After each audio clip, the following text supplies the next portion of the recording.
Hello friends, welcome to my channel. আজকে আমি নিয়ে চলে এসেছি রাজকীয় স্বাদে মালাই পাটিসাপটার রেসিপি নিয়ে। এই পাটিসাপটা একবার খেলে তোমরা নর্মাল পাটিসাপটা খেতেই চাইবে না। তাহলে চলো আমার রাজকীয় স্বাদে মালাই পাটিসাপটার রেসিপিটি দেখে নাও। আর এর জন্য কি কি উপকরণ লাগবে সেগুলোও কিন্তু আমি তোমাদেরকে দেখাবো। দেখো, প্রথমেই আমি একটা বাটি নিয়ে নিলাম। সেই বাটিতে আমি ছোট বাটির 1.5 বাটি নিয়ে নিলাম চালের গুঁড়ো। তারপর আমি 1 বাটি মতো নিয়ে নিলাম ময়দা, আর 1 বাটি মতো নিয়ে নেব আমি সুগার পেস্ট, যেটা আমি আগের থেকেই পেস্ট করে রেখেছিলাম। আর দিয়ে দিলাম অল্প সুজি।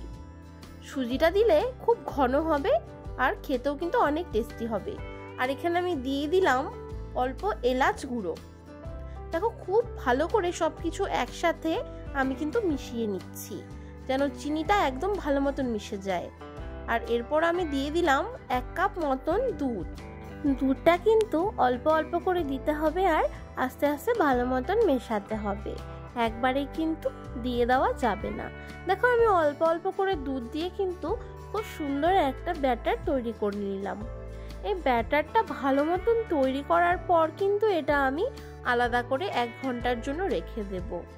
আর ব্যাটারটা যত ভালো গোলানো হবে আমাদের পিঠার স্বাদ কিন্তু তত ভালো হবে আর ততটাই নরম হবে।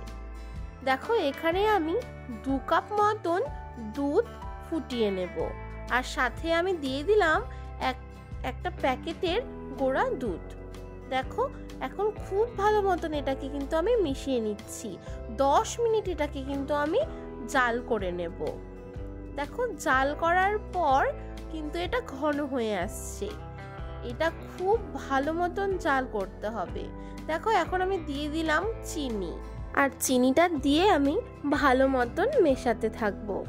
দেখো, চিনিটা দিয়ে কিছুক্ষণ মেশানোর পর কিন্তু চিনি থেকে জল ছেড়ে দিয়েছে, কিন্তু ভয় পাওয়ার কোনো কারণ নেই, এটা কিন্তু শুকিয়ে আসবে। দেখো, আমি এখানে দিয়ে দিলাম কোড়ানো নারকেল।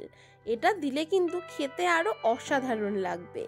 দেখো, নারকেলটা দিয়েও কিন্তু আমি ভালো মতন এটাকে নাড়াচাড়া করে নিচ্ছি। দেখো, ভালো মতন নাড়াচাড়া করে এবার আমি নামিয়ে নেব। এবার আমি প্যানে দিয়ে দিলাম অল্প তেল।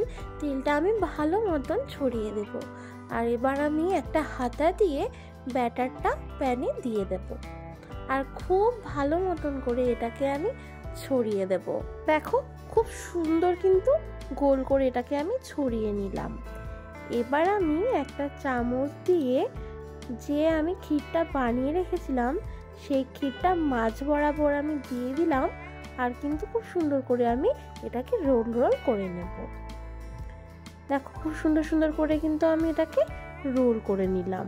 এবারে আমি দুপাশেই ভালো মতন এটাকে কিন্তু ভেজে নেব। আর যারা যারা আমার চ্যানেলে নতুন আছো তারা চটপট গিয়ে আমার চ্যানেলটিকে সাবস্ক্রাইব করে দাও, আর পাশে থাকা বেল আইকনে কিন্তু অবশ্যই ক্লিক করতে ভুলবে না। আর দেখো, একটা কিন্তু অলরেডি হয়ে গেছে পাটিসাপটা। এবার আমি বাকিগুলোও কিন্তু এভাবে আমি বানিয়ে নিচ্ছি। এবার আমি মালাইটা বানিয়ে নেওয়ার জন্য দিয়ে দিলাম 2 কাপ মতন দুধ। একটা গুঁড়ো দুধের প্যাকেটও দিয়ে দিলাম ঢেলে। এবার দিয়ে দিলাম কনডেন্স মিল্ক। আমি ইউজ করেছি আমুলের, তোমরা যে কোনো ব্র্যান্ডের ইউজ করতে পারো। আর এটাকে আমি 5 মিনিট জাল করার পর ক্ষীরের পাটিসাপটাগুলো কিন্তু আমি সব দিয়ে দেব, আর ওপরে আমি ছড়িয়ে দেব কিন্তু নারকেল কুড়োনো আর অল্প কিশমিশ, যাতে কিন্তু দেখতেও অনেক ডেলিশিয়াস লাগে আর খেতেও অনেক টেস্টি লাগে। তাহলে আজকের আমার এই ক্ষীরের পাটিসাপটা রাজকীয় স্বাদে কিরকম লাগলো অবশ্যই কিন্তু কমেন্টে জানাবে, আর ভালো লাগলে লাইক শেয়ার কমেন্ট করতে কিন্তু ভুলবে না। আজকের জন্য টাটা, ফিরে আসবো নতুন রেসিপি নিয়ে।